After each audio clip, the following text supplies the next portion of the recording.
प्रश्नावली 2B का सवाल नंबर 6 है। यदि बहुपद 3x² प्लस 11x माइनस 4 के शून्यक यम तथा यम हो तो यम अपान यन प्लस यन अपान एम का मान ज्ञात कीजिए।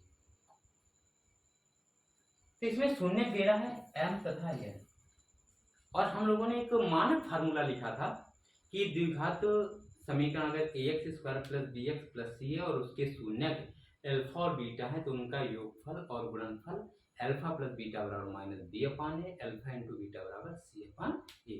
तो अब क्योंकि यहाँ शून्य यम तथा यन है तो हम लोग शून्य की जगह पर यम और यन का यूज करेंगे। तो बहुपद है 3x² प्लस 11x माइनस 4 बराबर हम लोग कर देंगे 0। तो सबसे पहले मानक समीकरण से तुलना कर देंगे। तो मानक समीकरण हमने लिखा था ax² plus bx plus c बराबर 0। इससे हम लोग तुलना करके a b c तीन मान निकालेंगे। x² की जगह पे x² हो गया, a का मान 3 हो गया, x की जगह पे x हो गया तो b का मान 11, c का मान -4। क्योंकि प्लस चिन्ह हम लोग लगाते नहीं, लेकिन अगर माइनस चिन्ह दिख रहा है तो तुलना में हम लोग माइनस का चिन्ह अवश्य लगाएंगे। अब इसके शून्य दे रहा है यम तथा यन, और हम लोगों ने एक मानक सूत्र जो लिखा था उसमें शून्य अल्फा और बीटा माना था। तो योगफल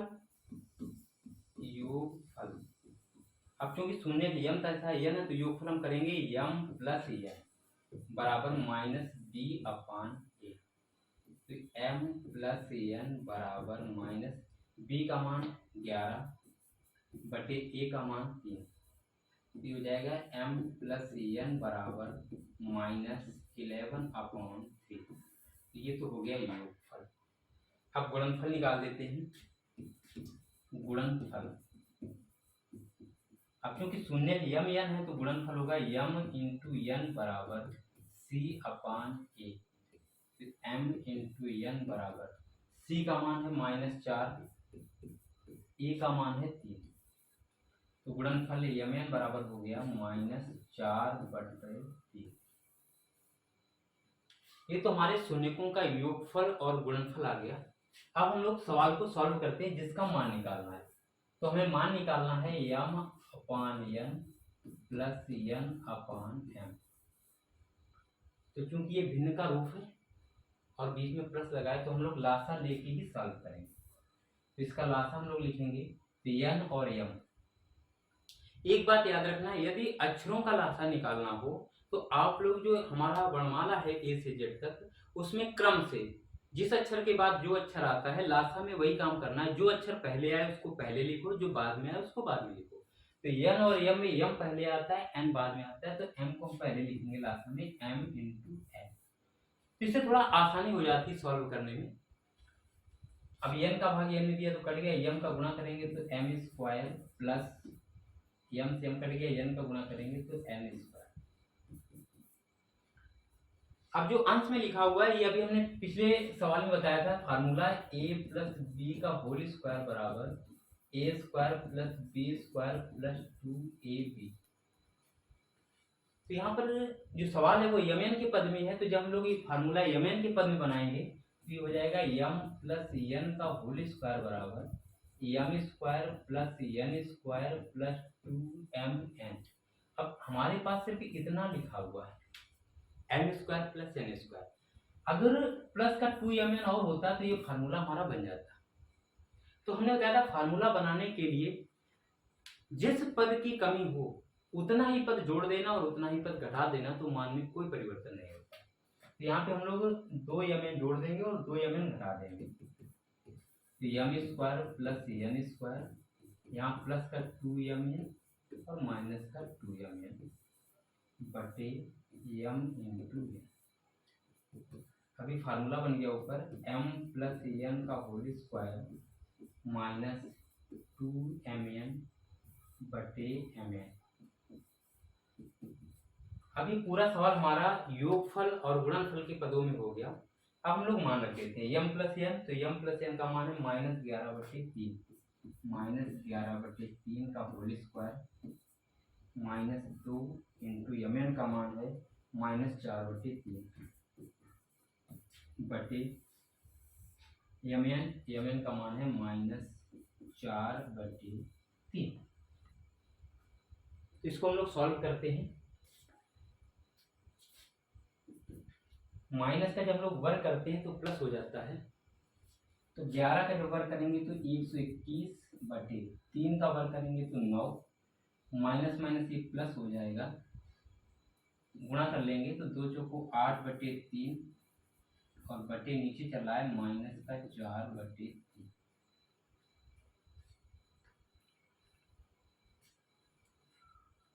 अब यहाँ पे हम लोग ऊपर भिन्न का रूप है, तो सबसे पहले हम लोग लासा लेते हैं। तो 9 और 3, तो लासा जब लोग लेंगे तो 9 हो जाएगा। 9 का भाग 9 में देंगे, एक बार 1 का गुणा करेंगे तो 121। 3 का भाग 9 में देंगे तो 3 बार 3 3 9, ऊपर गुणा कर देंगे तो 3 8 24 बटे नीचे इसे लिखा रहेगा -4/3। ऊपर जोड़ देंगे तो 4 1 5, 2 2 4, 145/9/-4/3। अब इसमें 4 पद हो गए, 1 2 3 4। तो अगर हमारे पास 4 पद हैं तो 4 पद में आपको ध्यान रखना है पहले का चौथे से गुणा और दूसरे का तीसरे से गुणा। या इसी को हम लोग दूसरे शब्दों में कह सकते हैं कि बाहरी पदों का गुणनफल ऊपर लिखेंगे बटे भीतरी पदों का गुणनफल नीचे लिखेंगे। तो हम लोग 145 गुणा 3 बटे 9 गुणा -4, 3 से इसको काट देंगे, 3 3 का 9। अब ऊपर ऊपर गुणा तो नीचे नीचे गुणा, तो यहाँ 1 बचा, 1 का गुणा करेंगे तो 145 बटे 3 का गुणा -4 में करेंगे तो -12। ये आपका आंसर। अगला सवाल, बहुपद x² - 3 के शून्य ज्ञात कीजिए और शून्यकों तथा गुणांकों के बीच के संबंध की सत्यता की जांच कीजिए। तो जो सवाल नंबर हम लोगों ने 1 और 2 सॉल्व किए थे उसी तरीके से ये भी सवाल है। जो काम हमने 1 और 2 में किया था, सबसे पहले शून्य निकाले थे और शून्य निकालने के बाद फिर हमने गुणांक निकाले थे और उनकी सत्यता की जांच की। तो सबसे पहले हम लोग इसके शून्य निकालते हैं। x² - 3 बराबर हम लोग लिख दिया 0, पक्षांतर कर देते हैं तो x² बराबर 0 + 3, x² बराबर 3। x का जब मान निकालेंगे तो स्क्वायर हटेगा तो रूट लग जाएगा √3। जब वर्गमूल हम लोग निकालते हैं तो प्लस और माइनस दोनों चिन्ह लगा देते हैं। इसका मतलब पहला शून्य के x बराबर हो गया प्लस का √3 और दूसरा शून्य के x बराबर हो गया माइनस का √3। ये हमारे पास 2 शून्य हो गए। अब गुणांकों के बीच इसकी संबंध निकालनी है। तो सबसे पहले योगफल का सूत्र लगाते हैं। योगफल बराबर -x का गुणांक बटे x² का गुणांक।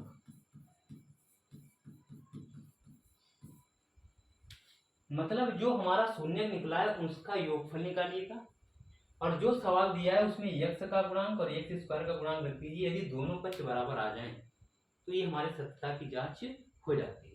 तो पहले योगफल करते हैं, √3 प्लस दूसरा शून्य है -√3 बराबर, इधर माइनस x का गुणांक, तो यहाँ x का गुणांक दिख नहीं रहा है, इसका मतलब 0।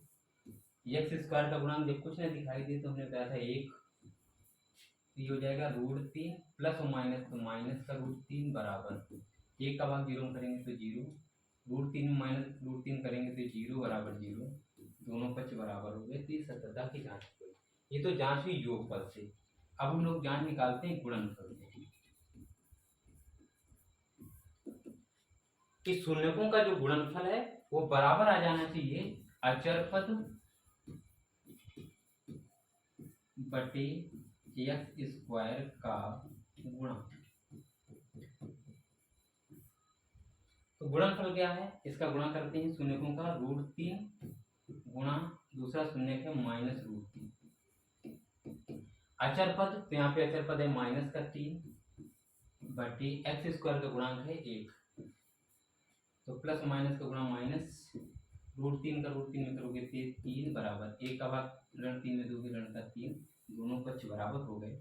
तो हम लोग इस तरीके से सतता की जांच कर दिया कि जो इसके शून्यक हैं वो शून्यक और शून्यकों तथा गुणांकों के बीच संबंध दोनों सेम है। अगला सवाल, बहुपद 48 + 2x - x² के शून्यक ज्ञात कीजिए और शून्यकों तथा गुणांकों के बीच संबंध की सतता की जांच कीजिए। ये भी सवाल सेम जो अभी हम लोगों ने 7 नंबर लगाया था उसी तरीके का है। तो सबसे पहले हम लोग शून्यक निकालते हैं। तो ये जो हमारा बहुपद दिया गया है, ये बहुपद में अचर पद पहले है, फिर x है, फिर x² है, जबकि जो मानक रूप होता है बहुपद में वो सबसे बड़ी घात पहले होनी चाहिए, इसके बाद उससे छोटी घात और फिर सबसे छोटी घात। तो इसको हम लोग क्रम बदल देते हैं, लिख देते हैं। सवाल था 48 + 2x - x², तो -x² पहले लिख देंगे, प्लस का 2x और प्लस का 48 बराबर 0। अब ये दो घातीय समीकरण है, इसके गुणनखंड कर देंगे। तो फिर वही काम अचर पद का गुणा x² के गुणांक से करेंगे, तो इसका गुणांक कुछ नहीं तो 1। तो 48 का गुणा जब -1 में करेंगे तो हो जाएगा -48। अब -48 के गुणनखंड इस तरीके से करेंगे कि योग जो है वो बीच वाला पद बन जाए, मतलब 2 बन जाए। तो 8 × 48, 8 गुणा -6, तो ये -48 हो गया, और 8 में जब 6 घटा दोगे तो ये 2 आ जाएगा। तो इसके गुणनखंड हो गए -1x² + 8x - 6x + 48 बराबर 0। 2 की जोड़े बना कॉमन ले लेते हैं। तो यहाँ से कुछ ना कॉमन मिल रहा है तो x कॉमन ले लिया। तो जब हमने x कॉमन लिया तो यहाँ पर बचेगा माइनस का x प्लस का 8। यहाँ पर हम लोगों ने प्लस का 6 कॉमन ले लिया, ये बचेगा माइनस का x प्लस 6 × 48 बराबर 0। ब्रैकेट सेम है तो इसके एक ब्रैकेट में -x प्लस 8 और दूसरे ब्रैकेट में x प्लस 6 बराबर 0। अलग अलग जीरो करके शून्य निकाल देते हैं। तो -x प्लस 8 बराबर 0, दूसरा x प्लस 6 बराबर 0। तो पक्षांतर करते हैं तो -x बराबर 0, ये प्लस को उधर जाएगा माइनस का 8, तो माइनस का x बराबर -8, माइनस से माइनस काट दो तो यहाँ से x बराबर 8, पहला शून्य हो गया 8। इसको पक्षांतर करते हैं तो x बराबर 0 -6, तो x बराबर -6, दूसरा शून्य निकल के आ गया माइनस का 6। अब हम लोग दूसरा शून्य x बराबर -6। अब दूसरा काम करते हैं शून्यकों तथा गुणांकों के बीच के संबंध की सत्यता की जांच। तो इसके लिए हम लोग सबसे पहले योगफल निकालते हैं। तो शून्यकों का योगफल बराबर सूत्र होता है -x का गुणांक बटे x² का गुणा। अब योगफल निकालते हैं। 8 पहला शून्य है 8 प्लस दूसरा है -6 बराबर -x का गुणांक, यहाँ पे x का गुणांक है 2 बटे x² का गुणांक है यहाँ पे -1। तो 8 प्लस माइनस गुणा -6 बराबर माइनस से माइनस कट गया, 1 का भाग 2 में करोगे तो 2, 8 में 6 घटाया तो ये हो जाएगा 2 बराबर 2। ये तो हमारा हो गया योगफल। अब हम लोग निकालते हैं शून्यकों का गुणनफल। तो शून्यकों का गुणनफल बराबर, फार्मूला हमने बताया था अचर पद बटे x² का गुणांक। तो गुणनफल शून्यकों का गुणनफल करते हैं। पहला शून्य है 8 गुणा -6 बराबर अचर पद है हमारे पास 48 बटे x² का गुणांक है -1। 8 का गुणा जब करोगे तो प्लस माइनस माइनस 8 × 48 बराबर माइनस ऊपर लगा दो, 1 का भाग करोगे तो ये 48, -48 बराबर -48।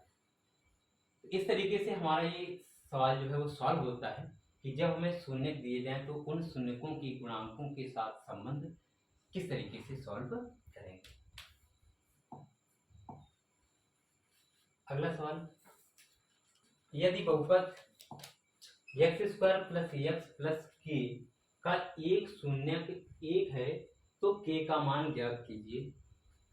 एक सवाल अभी हमने पिछला इसी तरीके से सॉल्व किया था, उसमें हम लोगों ने लैम्डा का मान निकाला था। उसी तरीके से इसको भी हम लोग सॉल्व करते हैं। बहुपद है हमारे पास X square plus X plus K का शून्यक हमने बराबर मान लिया शून्य। कह रहा है एक शून्यक एक है, इसका मतलब एक्स का मान जो है वो एक तो एक है, तो जो शून्यक है वो शून्यक समीकरण को संतुष्ट करता है। इसका मतलब जहां जहां पे एक्स है वहां पर हम एक रख सकते हैं, तो लिख देंगे हम लोग एक्स बराबर एक रखने पर एक का स्क्वायर प्लस एक्स की जगह एक प्लस के बराबर 0। एक का स्क्वायर एक प्लस के बराबर 0। एक एक जोड़ देंगे 2 प्लस के बराबर 0।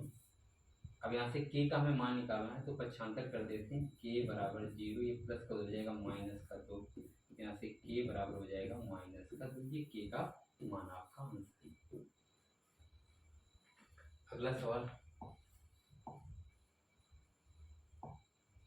कह रहा है एक द्विघात बहुपद ज्ञात कीजिए जिसके शून्यकों के योगफल तथा गुणनफल क्रमशः दी हुई संख्याएं हैं।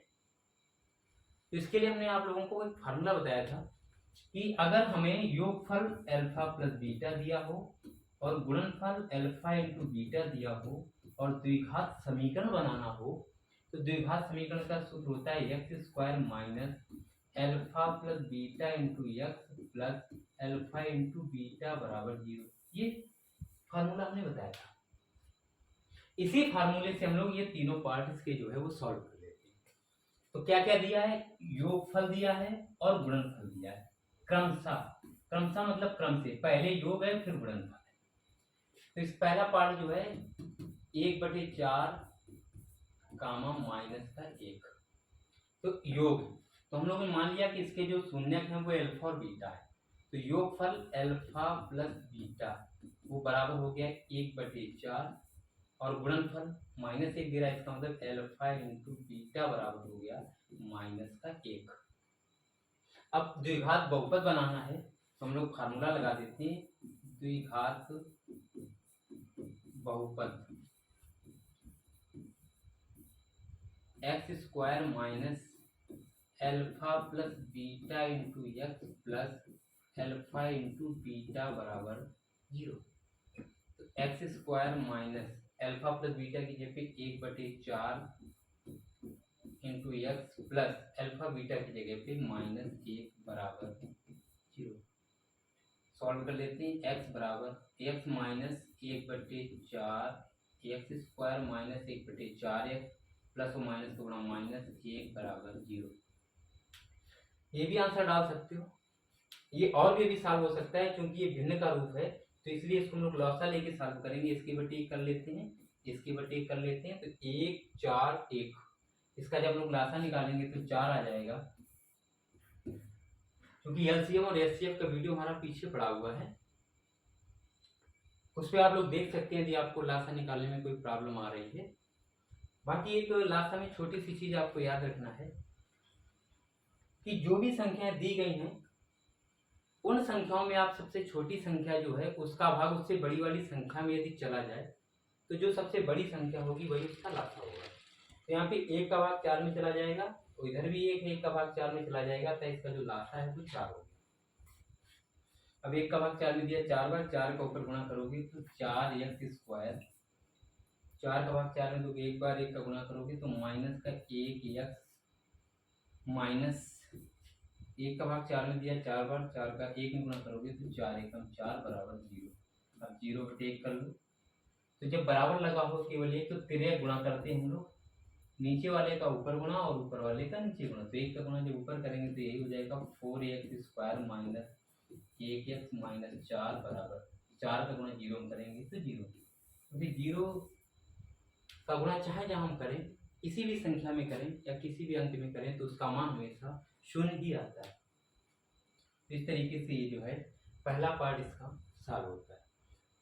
इसका एक तरीका और है, अगर हम लोग इसके शून्य करें, अल्फा प्लस बीटा ना माने तो केवल हम लोगों ने हिंदी में भी फार्मूला बताया था, और वो फार्मूला हमारा था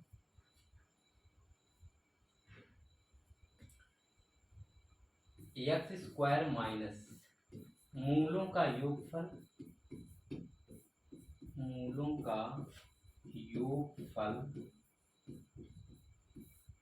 इंटू एक्स प्लस मूलों का गुणनफल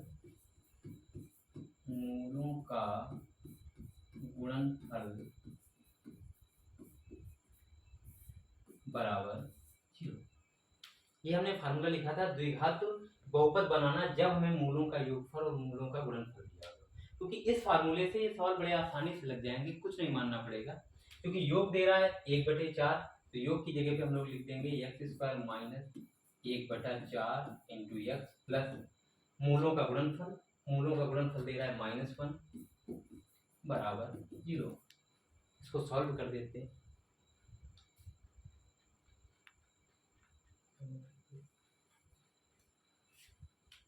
तो अगर फार्मूला हम लोग हिंदी में लिखते हैं तो उससे आसानी हो जाती है सॉल्व करने में। एक्स स्क्वायर माइनस मूलों का योगफल इंटू एक्स प्लस मूलों का गुणनफल बराबर 0। तो एक्स स्क्वायर माइनस मूलों का योगफल दे रहा है 1/4 इंटू एक्स प्लस मूलों का गुणनफल दे रहा है -1 बराबर 0। सॉल्व करते हैं तो x square minus 1/4 x plus minus पूरा -1 बराबर 0। इसके बटे कर देते हैं, एलसीएम ले लेते हैं, तो 4 हमारा एलसीएम हो जाएगा। 1 का भाग 4 में देंगे 4 बार, 4 का गुणा कर दिया 4x स्क्वायर माइनस 4 एकम 4 1x माइनस 4 एकम 4 बराबर 0। 0/1 कर लेते हैं, 13 गुणा 1 का गुणा ऊपर करेंगे यही आ जाएगा 4x square minus 1x minus 4 बराबर 4 का गुणा 0 में करेंगे तो 0। ये हमारा हो गया आंसर। इसी का सेकंड पार्ट हम लोग देखते हैं।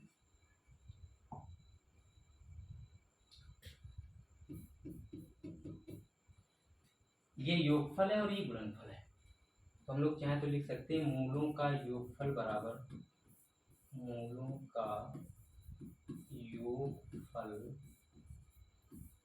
दे रहा है √2 और मूलों का गुणनफल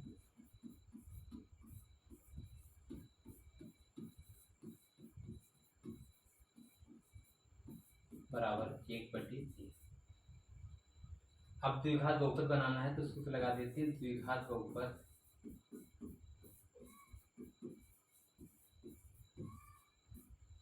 एक्स स्क्वायर माइनस मूल या शून्य बात एक ही है, जो हमारे शून्य होते हैं वही उसके मूल भी कहलाते हैं। तो हम लोग लिखेंगे मूलों का योगफल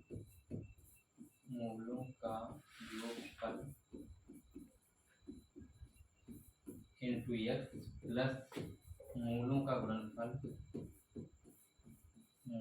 का गुणनफल बराबर 0।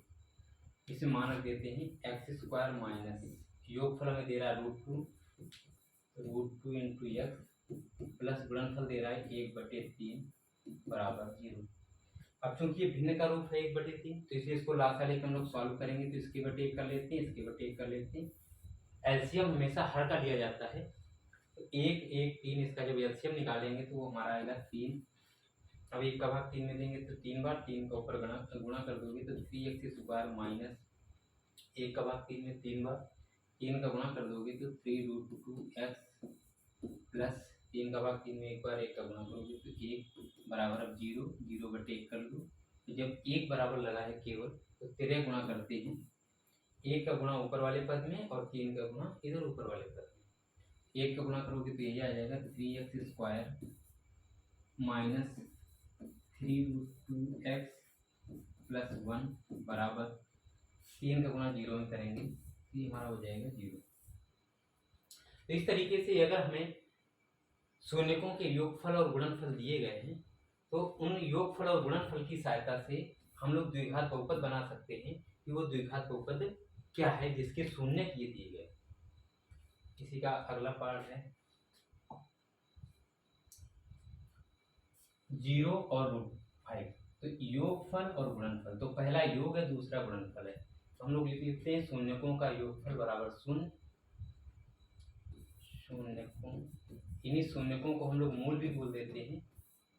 तो फार्मूले में मूलों की जगह पे शून्य लिख लेंगे। अगर शून्य लिखते हो तो फार्मूले में शून्य करोगे, और मूल लिखते हो तो मूलों का योग चलेगा। शून्यकों का योग बराबर 0, गुणनफल है √5। तो हम लोग लिख देते हैं शून्यकों का गुणनफल, शून्यकों का गुणनफल बराबर √5। अब हमें बनाना है द्विघात बहुपद, तो हम लोग लिख देते हैं द्विघात बहुपद।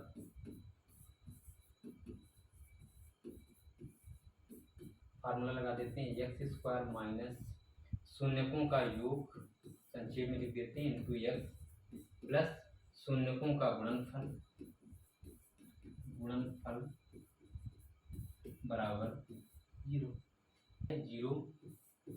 0 इंटू x प्लस गुणनफल की जगह पे √5 बराबर 0। x² माइनस 0 गुणा करोगे तो 0 प्लस √5 बराबर 0। x² 0 से कोई, तो हम लोग मान रखेंगे x² minus 0 into X plus √5 बराबर 0।